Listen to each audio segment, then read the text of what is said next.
Hey YouTube, pipe miner again. Go on long droughts and then all of a sudden go nuts with making videos.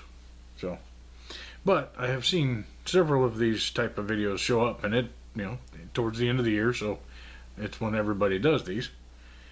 But this is going to be my list of top blends for this year, and most of them, well, I think honestly all but one of them is new to me this year. I had not tried it before. So, not really in any particular order.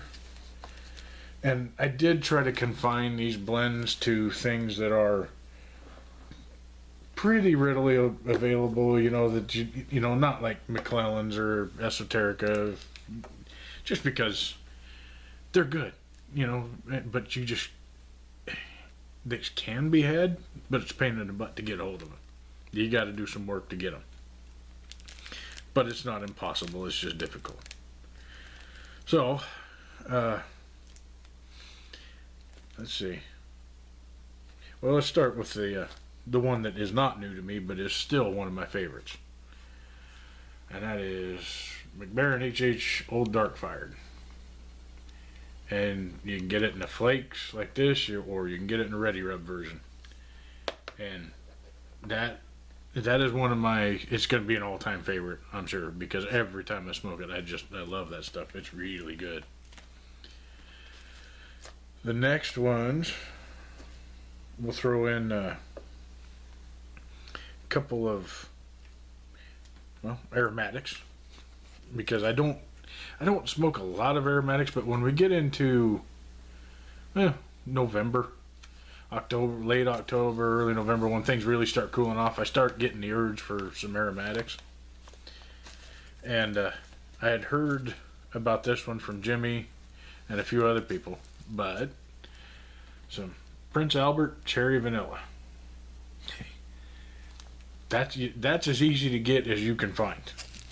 I mean, I walked into a smoke shop in Lincoln that, they sell primarily roll your own stuff and cigarettes, but they've got a decent selection of, OTC pipe blends. And they had a batch of it, so I bought 3 pouches of it, and it was, I think, $3.95 a pouch. So you can find it almost anywhere, any place that carries pipe tobacco at least. And man, it's, I spent a lot of time early on looking for the cherry blend, something that I really enjoyed. And I liked the Colt Blood Red Moon, but it's not terrible for casing, but it's pretty heavily cased. This stuff, this cherry Prince Albert, very light casing on it. It's real dry out of the pouch. That you don't have the goopiness that you get with Captain Blacks. And you get some of the burley, you get some cherry and some vanilla.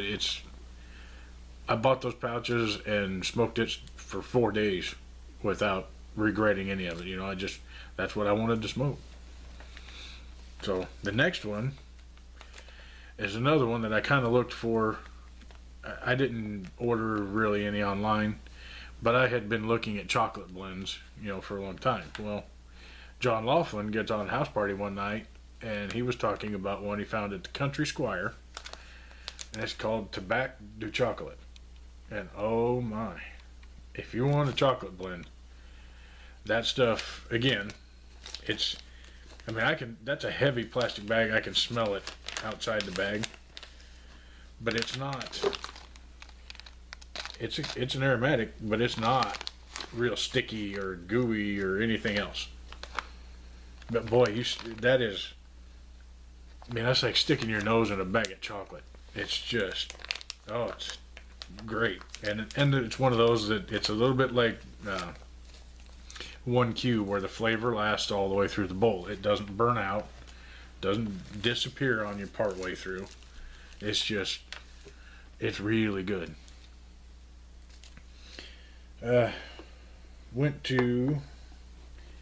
in September, I went to the Kansas City Pipe Show. And I went in there on I was on a hunt for burleys. Don't know why, was just having the desire. So got in there, and they didn't. The only tobacco vendor, I mean, as far as company that was there, was Daughters and Ryan, and Mark Ryan was there. I told him that I was looking for Burley. And he says, "Well, you got to try this. It's Daughters and Ryan 2-timer. It's a double toasted Burley, and man, I'll tell you what, I hadn't smoked a lot of Burleys, but that hit the spot. That was just, man, that's a good Burley." And that was another one. I got a hold of it, and just, I think it was 4 or 5 days straight. That's all I smoked, and I enjoyed all of it. I never got tired of it. So and the nice part about Daughters and Ryan blends is they're not very expensive at all. You know, they're 40-gram tins, but that's because, you know, a lot of their stuff is shag cut. I mean, this is a Virginia, but that is a really fine shag cut Virginia. So this is the next one that I picked up. It's called Three Sails, and oh man, is it good! It's just a straight Virginia. When you smell it, it's the real kind of high grassy hay type Virginias. You know, that to me it reminds me very much of the Dunhill Virginias. So it's even, you know, the Dunhill blends came from Scandinavia Tobacco Group, had the real fine ribbon cut. Well, the shag cut is even easier to deal with than those fine ribbons were. But I have really enjoyed that stuff. It's been, I think I went on that for about a week before I decided to move on to something else. The next one is one that I found was recommended to me, or got to try a sample of at a shop in Omaha. It is an English. It's Camoys Cask Number 1. They call it Double English. And man, it's a real good, you know, real kind of heavy, smoky. I don't know what the percentages are, but it's a good heavy English and kind of a spicy note to it. But man, I enjoy it an awful lot. So I bought a bunch of that from him because he had it in these little pouches that he'd been given had an event where the rep was there, and he had several boxes of these pouches. Well, it was cheaper to buy it in the pouches than I could even buy it online, so I bought it from him. The next one is another, well, Balkan English type. This is the only one on my list that's gonna fall into that kind of difficult to get a hold of. But this is the first time I've tried it, and it's Balkan Sobrani. Man, is that stuff good. You know, I'd had a couple of tins of it before, sold them because I wasn't sure it was going to be my thing, you know, and after I tried it, I wished I'd have kept those tins. So I managed to get a hold of another one, and this one's not going anywhere. It's cracked open and in a jar, but I've smoked it quite a bit. It's definitely worth chasing if you get a chance. But then I had the chance to try another Boswell's blend this year. I'd had Northwoods last year and like it really well.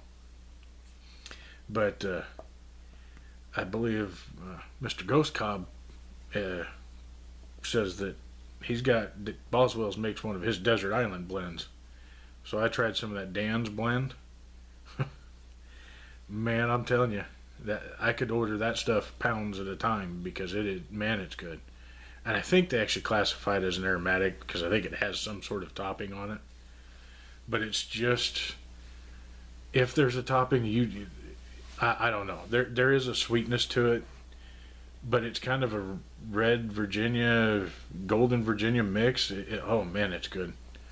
So that one definitely is right towards the top of my list. But my favorite one this year was a recommendation from the guy that owns that shop in Omaha that we go to, and I almost hesitate to put it out because some people, this one's right now fairly easy to find, and I'm afraid to get a run on it once people start getting into it. But it's Vaughn English Blend number 22. And for those of you that have been looking for a replacement for Frogmorton Cellar, this is not the same flavor as Frogmorton Cellar. So don't misunderstand me. It's not the same. You don't get that kind of barbecue savory smell or flavor that you get out of Frogmorton Cellar. But this is an English base with a French vanilla bourbon topping on it. And I'm going to tell you, I enjoy it every bit as much as I do Frogmorton Cellar. So, it's not overly sweet, not overly done, but it's definitely a crossover. I mean, it's an aromatic English. But it's still, you get the English flavor with just that hint of that vanilla, and to me it's a lower, smaller amount of the bourbon. Oh man, if you haven't tried it, and it's a bit more pricey per 10, it's like 12 something a 10. But if you haven't tried it and you like Frogmorton Cellar, give this stuff a try. I think you'll find it to your liking. And then I've got one honorable mention because it's not necessarily, well, you're not going to find it anywhere because it was made by a friend of mine. But old Carving Piper sent me a package. I won one of his giveaways. And in this package was this sample in this bag, and it said Woods Mixture. And it's a Virginia with some dark fired in it. Man, I'm telling you, that's another one. I'd put it right there with Dan's blend. I think I could smoke that stuff up. I'd jar pounds of that up if I could, because I was smoking that, and he didn't tell me what it was. It just said Woods Mixture. And I was smoking it, and I was like, man, I know this is a Virginia base, but I said, I'm picking up either some Perique or some dark fired in there. And he kind of chuckled. He said, well, I'm impressed. He said, you picked that out. But it's just something that he threw together, just trying stuff out. And if he stumbled across that, I'd hate to see what he can do when he's actually trying. So, Jared, thank you for that one. Still got a little bit of it left. I've been kind of nursing that one along. So, but anyway, that's my list. I think that was 10 of them. So, but like I said, they were all new to me this year. I know some people try to do it that way, and I've got plenty of other stuff that I haven't tried yet that's sitting in the cabinet that I'll probably have 10 new ones next year. So, we'll see. But till we get a chance to talk again, remember, life is short. Stop and smell the smoke.